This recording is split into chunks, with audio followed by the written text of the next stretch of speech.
네, 여러분 안녕하세요. 시대인재 수학 강사 김민수입니다. 자, 현재 목동고 중간고사가 어제로서 끝이 났습니다. 하루가 지난 시점인데 시험 보느라 우선 너무 고생 많으셨고요.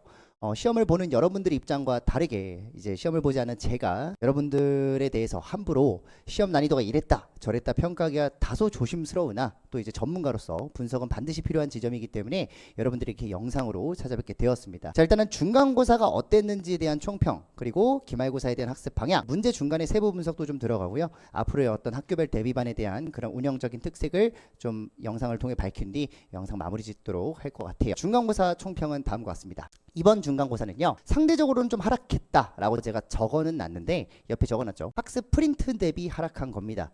1학기 기말고사에 비해서 어려웠다 쉬웠다를 논하기는 시험을 보는 여러분들 입장에서만 판별할 수 있을 것 같아서 말씀드리긴 좀 어려울 것 같고요. 결론적으로는 학교에서 준 60문항, 실제로는 59문항에 대한 그런 프린트 대비로는 좀 더 쉬운 문항으로 구성된 시험지가 아니었나 라는 생각이 듭니다. 그리고 1등급 변별을 가르는 기준은 여전히 타임어택이었어요. 결국 시간 안에 풀어내는 것이 너무나 중요했는데, 개인적으로는 그래요. 저희 재원생들은 저랑 통해서 이제 계속해서 변형에 대한, 그리고 원본에 대한 풀이 연습을 너무나 많이 했기 때문에 이걸 어떻게 해야 줄일 수 있을지에 대한 훈련이 이루어졌고요. 실제로 그 덕을 봤기 때문에 성적이 많이 오른 친구들도 있을 것이나, 그렇지 못하고 피지컬로만 승부를 보려다가 시간에 쫓겨서 조금 더 점수를 놓친 그런 상위권 친구들도 분명 있을 겁니다. 그런 부분에서 여러분들이 타임어택을 지키기 위한 요소로서 가장 중요한 건 역시나 암기다라는 거를 제가 강조해서 말씀드릴 수 있을 것 같아요. 실제로 암기라는 게 무지성의 암기가 아니라요, 당연히 이해 기반으로 저는 수업을 하고요, 이해를 해준 다음에 여러분들이 변형이 되는 지점들에 대한 가장 빠른 파악과 삽질하지 않는, 정말 단 한 번의 트라이로 문제가 풀릴 수 있도록 올바른 접근 방식에 대한 암기가 좀 필요했다라는 점을 강조드릴 수 있을 것 같아요. 그리고 마지막으로는 학교 입장에서는요, 변별을 위한 기준으로는 출제가 꽤 잘 된 시험이었다. 왜냐면은 제가 봤을 땐 당연히 조금 쉬웠어요. 왜냐면은 나왔던 문제들이 결국 또 나온 거고, 프린트에서, 그리고 변형이 그렇게 많이 되지도 않았었고, 조금 더 차분하게 시험을 보지 않는 제가 차분하게 풀다 보니까 그런 입장에서 본다면 좀 많이 쉬웠구나 라고 생각을 할 수 있었으나, 여러분들은 그 변형이 되는 지점에 대해서 빠른 파악이 불가능한 순간부터 그 스노우볼이 굴러갔을 겁니다. 그렇기 때문에 요번에 성적표가 좀 다소 결과적인 얘기지만 정말 극상위권은 소수, 그 다음 50점대 초반, 그리고 40점대 후반, 40점대 초중반, 이런 식으로 인구 분포가 약간 피라미드 형식으로 잘 구성이 됐어요. 마치 5등급제지만 9등급제처럼 분포가 됐달까요? 그래서 좀 어이는 없지만 결과적으로는 네, 괜찮았던 시험지 것 같습니다. 자, 그래서 우리가 어떤 식으로 대비를 했어야 됐느냐, 학교 프린트 문항이 이렇게 출제가 되었어요. 실제로 15문항, 이따가 다시 정리드리겠지만 15개가 출제가 되고, 쉬웠던 문항이 약 6개, 그리고 학교 프린트 중에서도 분별이 가능한 문항들, 실제로 1컷과 2컷을 가르는 기준이 되는 문항들이 이렇게 제가 색칠을 해놨는데, 그런 문항들이 약 점수의 차를 계산해 보니 제가 등급컷을 그때 46점, 그리고 2컷을 35점 으로 예상을 했었는데 꽤나 정확하게 나왔습니다. 저게 이제 오피셜이고 제가 예상한 거는 6.5점이었는데 그럴 수밖에 없었던 이유가요, 문제 구성은 이렇게 적어놓으면 좀 헷갈리시죠? 이렇게 됐어요. 학교 프린트가 15개가 나왔으나 실제로 여러분들이 체감이 가능했다, 그러니까 이거 변형한 거네 라고 알아챌 수 있었던 게 12개, 그리고 분명히 그 문항이 맞는데 풀이 과정이 같지 않은, 체감이 불가능한 문항이 3개였습니다. 그리고 쉬웠던 문항이 6문항이 등장했으나 학교 교과서에서 비상교과서 도전 문항에 나왔었던 6번 문항, 은근히 계산이 조금 있었던 그 문항을 기점으로 나머지 프린트 그리고 교과서 외에 있는 문항이 서술형 1번이었는데 결론적으로 배합이 꽤 괜찮았고요. 요 배합 상에서 여러분들이 어디서 틀렸을지는 각자마다 다르겠지만 분명한 건 출제 기준이 명확하게 보였었다라는 지점에서는 괜찮았던 출제 구성이었던 것 같습니다. 자, 그래서 요 문항들에 대해 여러분들이 주의 깊게 어떤 식으로 살폈어야 했는가는 이런 부분을 좀 살펴보면 좋을 것 같아요. 학교의 프린트 변형 컨셉을 세부 문항을 통해서 좀 분석을 말씀드릴 건데, 9번 문항입니다. 자, 일단 9번 문항 같은 경우는 원본 문항이 요 삼각형에서요, 이 사각형의 둘레를 구하세요 하는 문제가 원본이었어요. 학생 여러분들은 공감하실 겁니다. 그래서 실제로는 요 두 길이를 구하면 답이었거든요. 자, 근데 요번 문제에서는요, 요 도형을 이용한 어떤 도형적 성질을 담은 합답형 문항으로 출제가 바뀌면서 완전히 생소한 문항, 그러니까 기존의 문제를 풀어봤다고 해서 풀 수 있는 게 아니라 좀 다른 관점으로 접근해야 풀리는 그런 난이도는 조금 쉬웠던 것 같은데, 여러분들이 당황했을 입장을 좀 생각해 보면은 생각보다 변별을 나눠주는 그런 문제가 아니었나라는 생각이 듭니다. 자, 그래서 논증적인 어떤 증명 및 중성을 이용한 해석이 상당히 중요했고요. 그런 부분은 이제 중학교 내용 그리고 개념적인 내용들에 좀 토대를 삼아서 여러분들이 평소에도 좀 꼼꼼한 학습을 했어요. 또 너무 암기만 하다 보면 이런 문제를 놓치게 되는 안타까운 상황이 생길 수 있다라는 게 제가 드릴 수 있는 말씀인 것 같습니다. 자, 그 다음 문항 14번 문항이었습니다. 14번 문항은요, 계산 과정이 워낙 복잡했었던 문항이에요. 막 엄청나게 복잡한 건 아니라 치더라도 원본 문제와 거의 동일해요. 근데 마지막에 최대값을 구하세요가 조금 킥이었습니다. 그러니까 어떤 상황이 최대이지를 한 번 더 고민하게 만드는 그런 문항이었고요. 원본 문제와는 다르게 최고창의 개수를 원래 2였는데 하나를 -2로 바꿔줌으로써 그림의 개형이 조금 달라지게, 그리고 최대값을 구하세요다 보니까 K라는 선을 어디에다 그어야 되지를 고민하게 한번 만들었던, 그리고 계산이 그렇게 깔끔하진 않았던 그런 문항이었습니다. 꽤나 변별을 이루게 됐을 거고요. 실제로 이걸 풀다가 풀릴 것 같은데 안 풀려서 뒤로 넘어갔다가 다시 돌아와서 푼 친구들도 분명히 있을 그런 문항이었습니다. 그래서 제가 1등급 변별 문항 중에 하나로 채택을 했고요. 그 다음 서답형 4번입니다. 모의고사 30번 킬러 문제죠. 조금 더 저는 쉽게 출제를 했다 생각을 했어요. 그리고 이 문제는 당연히 어떻게 바뀌더라도 방식에 대해서, 풀이 과정상의 방식에 대해서는 전혀 바뀔 게 없기 때문에 오히려 맞췄어야 하는 문항이다 라고 생각을 했고, 예상에 맞게 쉽게 나왔어요. 제가 직보 때도 냈었죠. 근데 마지막에 요 순간에서 여러분들이 페이크에 많이 걸린 것 같아요. 뭐 이제 학생 여러분들이 이거 공감할 겁니다. t가 알파 플러스 1이 되는 순간을 찾아보면 17점 얼마가 나오는데 자연수를 찾으세요 이랬으니 17이네 하고 넘어간 친구들이 덜어 있더라고요. 근데 구하라고 하는 게 알파거든요. 그래서 1을 빼준 16이 답이었는데 요걸 많이들 놓치더라고요. 그게 조금 아쉬웠다는 점. 근데 그거는 뭐 이제 사실상 문제를 풀 때 얼마나 차분하고 꼼꼼하게 잘 읽어내는가, 그리고 실수를 안 하는가에 대한 부분이다 보니까 뭐 이것도 실력이란 실력이지만 그런 부분도 평소에 연습을 통해서 꼼꼼하게 볼 수 있도록, 그리고 손으로 쓰면서 푸는 과정이 이렇게 중요하구나 라는 걸 좀 알아가는 그런 교훈을 얻어갔으면 좋을 그런 문제죠. 자, 그래서 어렵진 않았으나 분명히 많이들 틀렸을 겁니다. 그렇기 때문에 변별 문항으로 넣었고요. 자, 서술형 5번입니다. 서술형 5번도 얘는 거의 출제가 그냥 똑같아요. 완전히 똑같은데 다만 그거를 풀이 과정상에서 하나를 구하면 다음 거를 구할 수 있고 그 다음 거를 구할 수 있는 그런 연계적 과정이거든요. 그래서 1번을 틀린 친구는 2, 3번은 반드시 틀렸을 거예요. 근데 또 1번은 맞추고 2, 3번을 틀릴 수도 있어요. 근데 어떤 걸 틀리고 맞추냐를 떠나서 그냥 얘는 원래 계산이 많습니다. 그러다 보니까 계산을 직접 손으로 써가면서 10번 이상 정말 풀어보지 않은 친구들은 하다가 마지막 문제다 보니까 놓친 문제가 될 수 있습니다. 풀 수 있었음에도 불구하고요. 그리고 요 마지막 조건, 원래는 삼각형의 비율 값을 줬었는데 어떤 특정 삼각형의 넓이 값을 직접적으로 알려줌으로써 마지막에 계산을 좀 다르게 해야 되는 점이 눈에 띄는 차이점이었던 것 같아요. 근데 시간이 워낙 촉박했던 여러분들 입장에서는 당황하다가 풀지 못했을 그런 문항이었을 수도 있습니다. 그래서 많이들 틀린 걸로 예상이 되는데 아쉽죠. 어쨌든 간에 얘 또한 1등급 변별 문항 중 하나였다는 거.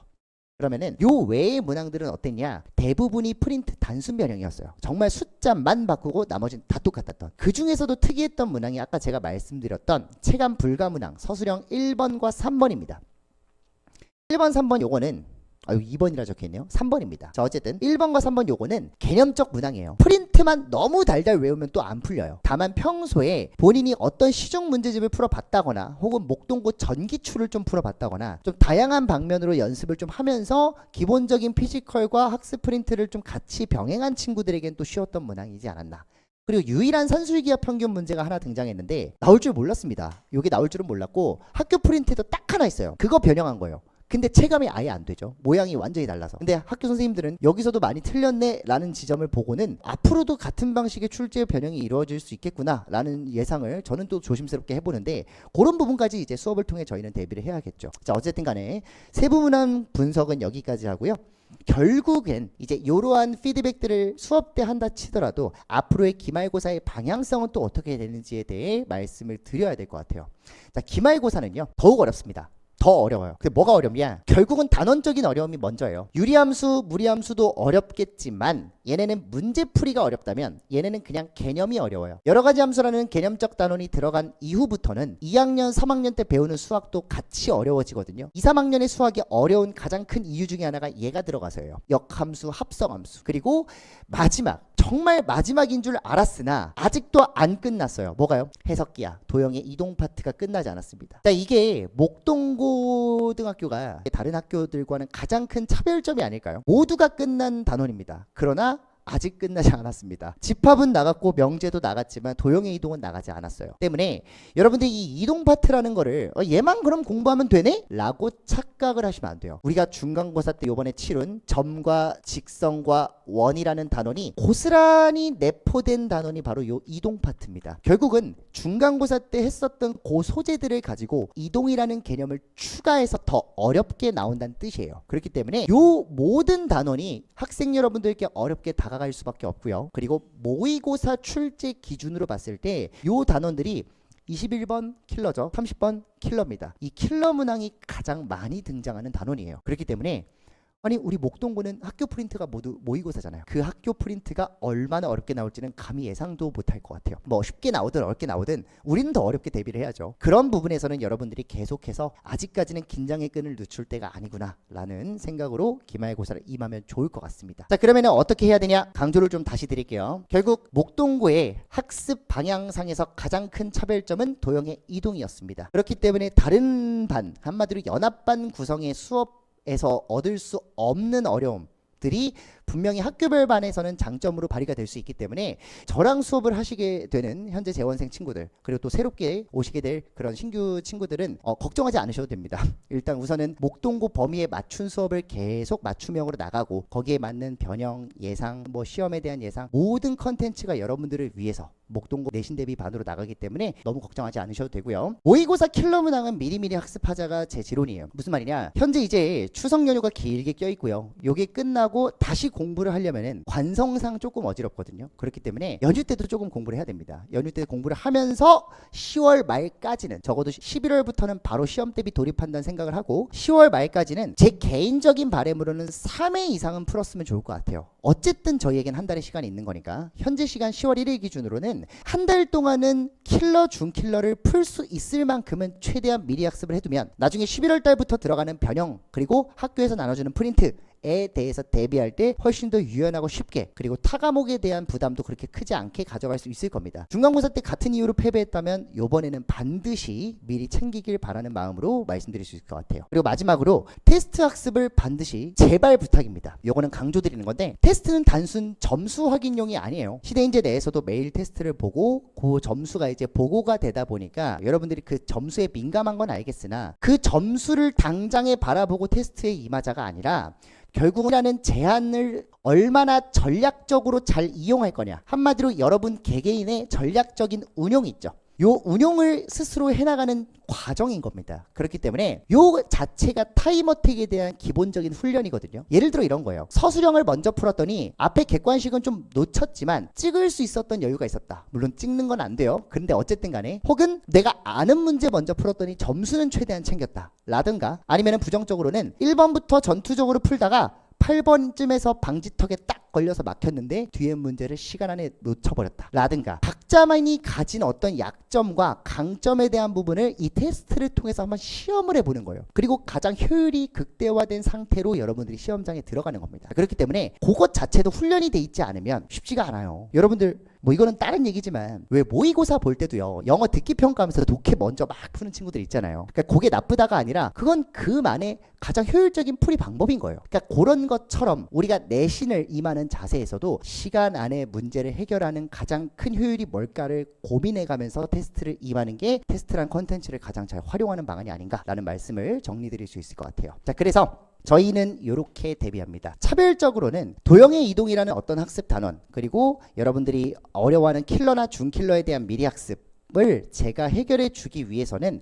저희 반에서만 진행이 되는 그런 학교별 컨텐츠가 이렇게 추가적으로 제공이 됩니다. 자, 요건 뭐냐? 학교 프린트가 나오기 전에 예상 기출집이죠. 모의고사 킬러와 준킬러를 담은 최근 10개년 트렌드를 모두 담은 그런 모의고사 문제집이 추가적으로 제공이 되면서 여기에 대한 해설은 다 들어갑니다. 자, 그리고 저희가 본 수업 때 보는 시밀러 테스트는 계속 학교 프린트를 변형한 문제들로만 구성을 해서요, 여러분들이 변형에 대해 익숙해지도록 원본 문제 문제가 이렇게 바뀌었네 라는 체감을 할 수 있도록 10번을 연습을 해요. 중간고사 때는 10번이었고 기말고사 때는 좀 더 많아져요. 12회차 정도 나올 것 같은데 어쨌든 간에 그런 식의 과정이 이루어진다 라는 지점과 단순 프린트 변형 문제집. 단순 변형 문제집이 뭐냐면요, 학교 프린트가 어떤 식으로 구성이 되든 간에 결국은 대다수의 문제가 숫자만 바꾼 단순 변형이라고 하죠. 그 변형이 이루어집니다. 근데 숫자가 바뀐다는 건 풀이 과정은 동일해요. 그러니까 외운 그 풀이 과정을 가지고 변형에 대한 적용을 해보는 그런 연습을 할 수 있도록 원형 둘 변형, 그래서 세 문제를 한 페이지로 구성을 해서 중간고사 기준으로는 180문항이 제공이 됐었고요. 그 외에도 기말고사 때도 마찬가지로 똑같이 제공이 되는 점까지 말씀드리고, 마지막으로는 학교에서 나눠준 그런 프린트에 대한 부분을 손풀이로 깔끔하게 정리를 해서 또 제 수업의 정수를 담은 풀이를 글로써 눈으로써 볼 수 있게끔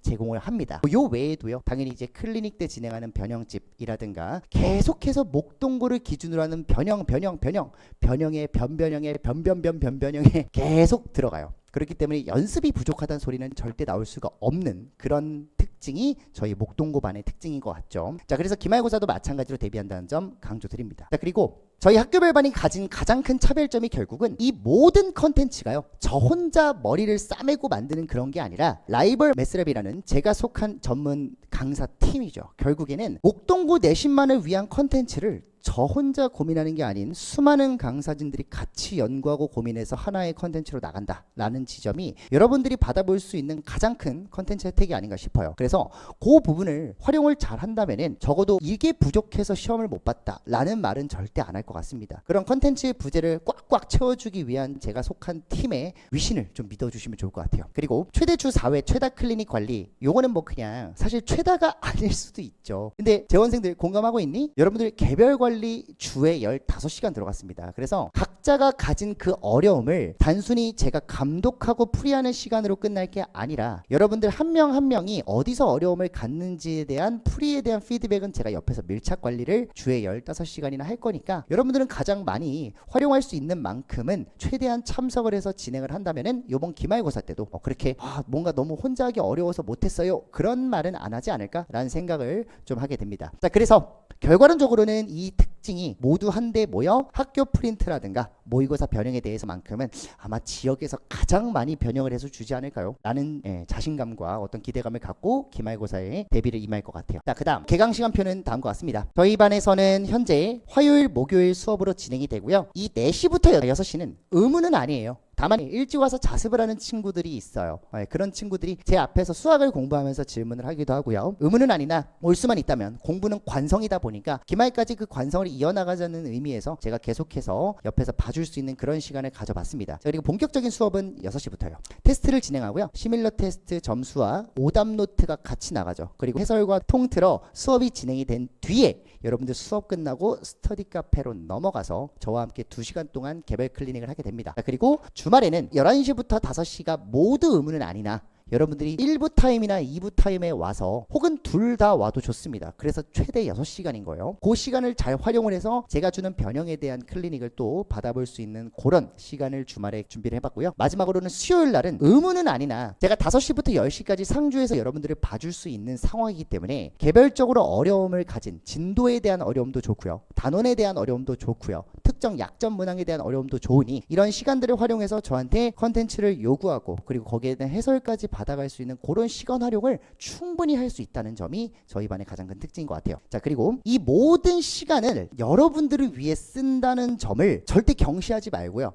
언제 가도 선생님이 있겠지라는 아니란 생각보다는 지금 가면 선생님한테 이걸 받을 수 있어 혹은 요거를 질문해가지고 내가 어려움을 극복할 수 있어 라는 어떤 좀 더 진취적이고 도전적인 자세로 여러분들이 수업에 임한다면 분명히 그 노력이 성적이라는 보상으로 보답되게 될 테니까 그런 부분은 저랑 같이 고민하면서 또 나아가면 좋을 것 같습니다. 자, 그래서 약속드릴 것 같아요. 뭘요? 압도적인 컨텐츠와 실력을 토대로 성적으로 보답드릴 것 같습니다. 자, 일단은 중간고사를 본 만큼 뭐 마음이 아픈 친구들 그리고 너무 들뜬 친구들도 있을 건데 좀 캄다운 하시고 어떤 부분에서는 좀 진정하시고 아직 끝나지 않았어요. 여러분들은 가야 할 길이 2년이나 더 있고요. 내신도 아직 더 남았습니다. 6번의 시험이 남은 동안 여러분들은 더 적극적으로 더 진취적으로 더 성적에 대한 욕심을 갖고 임하는 만큼 제가 그 옆에서 절대 놓치지 않고 한 명 한 명 다 챙겨서 나아갈 테니까요. 같이 고통스럽겠지만 같이 고민하면서 나아가는 그런 시간이 됐으면 좋겠습니다.